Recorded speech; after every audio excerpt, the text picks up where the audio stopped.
Book Dragons, it's Alyssa and you're watching Pages in Ink. I have a special guest here, Luna, with me. I'm about to throw some salt all over this channel. The reason for my ire, the provocation for my anger, the book that has got me so filled with rage, that is The Wicked Deep by Shea Ernshaw. Now, this is going to have some spoilers, and it is also going to have some very strong opinions.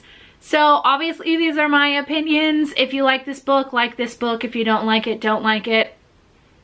Now this book, I don't want to be mean because I know that this author probably slaved away, pouring their heart and soul into writing the words on the page. So I don't really want to drag it through a dumpster, but this book is total and complete. Hello? Hey babe, is calling a book on BookTube, like if I'm doing a review, hot garbage? Is that a mean thing to do? No. Okay, there you go, folks. You heard it first. This book is hot garbage. So judging by this cover, because we all do judge books by their cover, you'd think that this book would just be wonderful and witchy and dark, and it's gorgeous, and Under the Dust Jacket is just as beautiful. But this book is filled with hot, steaming trash. It takes place in the cursed town of Sparrow. Why it's cursed, you ask? Because 3 sisters were thought to be witches and they were thrown into the sea, lake, water to drown. So it's been like 200 years and the sisters, without any explanation as to how, because it doesn't actually say that they're witches in this book, come back every summer to possess 3 unsuspecting girls and then lure boys to their death where they drown in the same water they were killed in. The main character of this story, I don't even remember her name, Penny, is a townsperson. She and her mother live on a separate island near Sparrow, Oregon, where they are in charge of the lighthouse that isn't ever used. Penny's father disappeared a few years ago, and some people suspect that he was killed or ran away, and Penny's mother has not recovered from her grief. In walks the mysterious Beau, an outsider, where he has his own secrets and his own reasons for coming to Sparrow. Spoiler alert, it's because his brother was killed by drowning. So that's the synopsis. It's basically like the Sanderson sisters, but pretty, even though I think the actresses are pretty. Like the gorgeous version of the Sanderson sisters, but they don't actually come out and say that they're witches, are thrown into the water and now they're cursed the town even though they're not witches, and there's no real mention of magic. And where the hell are all the adults? Because this is only happening to teenage boys and girls. So they just ignore everything and just go on living, not even caring that every year at least 3 boys are drowned. Why not move away from the town? Also, as someone who lives on the western side of the Pacific Northwest, who knows the Pacific Northwest coast, and whose fiance grew up in a coastal town, you guessed it, in the Pacific Northwest, this atmospheric book is just a bunch of bull. And I just want to address the atmospheric writing. So I just randomly turned to a page. We're at page 57. The wind is constant. It howls and tears at siding and rips shingles from roofs. It brings rain and salt air, and in the winter, sometimes it brings snow. But for a time each spring, it carries in the lurid and seductive voices of 3 sisters held captive by the sea. Again, no explanation on how they're held captive, aching to draw out the girls of Sparrow.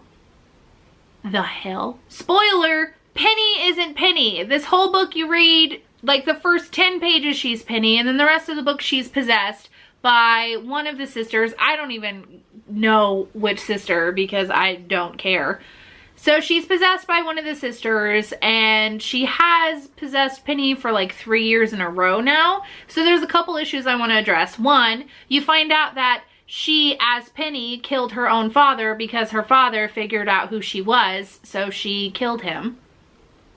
First of all, if he figured out who she was, why would he go out on a boat with her in the middle of nowhere? Oh, and then she thinks that she's the good sister because she only killed her dad because she had to, and the other sisters are just trash. And she was actually in love in the past, and he loved her back, and it was so sweet, so she's good. Although she's been killing people for 200 years. And then on top of that, you find out, oh, coincidence, huh, interesting, she's the one who killed Beau's brother. Oh my god, that's so shocking. This is really salty. I'm throwing a lot of shade on this book.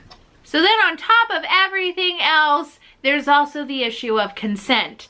I'm pretty sure Hazel is the one that possessed Penny. I'm just gonna say it's Hazel. If I'm wrong, I'm wrong. Let me know in the comments down below. So Hazel, as Penny, falls in love with Beau. Oh my goodness. Oh, she just loves him. Even though she killed his brother and is just a murdering weird spirit thing. Here's the thing. She's not Penny, and they have sex.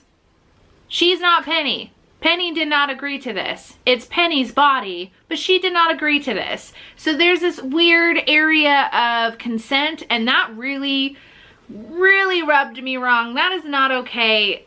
It's someone else's body.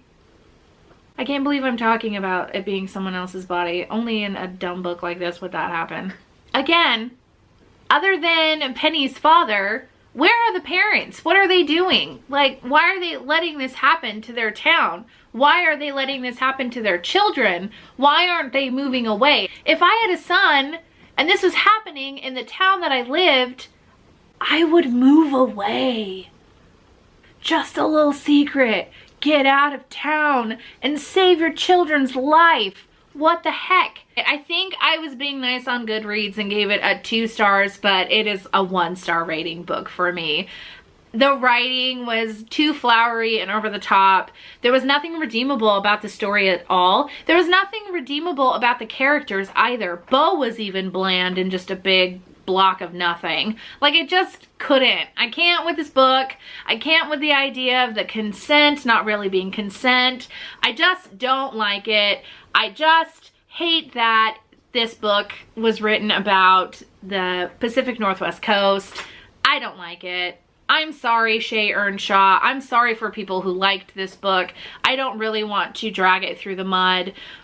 So please don't come at me with pitchforks, because I know a lot of people love this book, but I just had too many issues with it. It was too problematic for me. What I absolutely would have loved to have seen would have been if Hazel hadn't murdered anyone the whole time. It would have been awesome if her sisters were like the killers, and the whole time Hazel's trying to figure out how to end the curse to save the town from her sisters and not fall prey to the curse and still keep some of her humanity, even though she wasn't a human, but she didn't.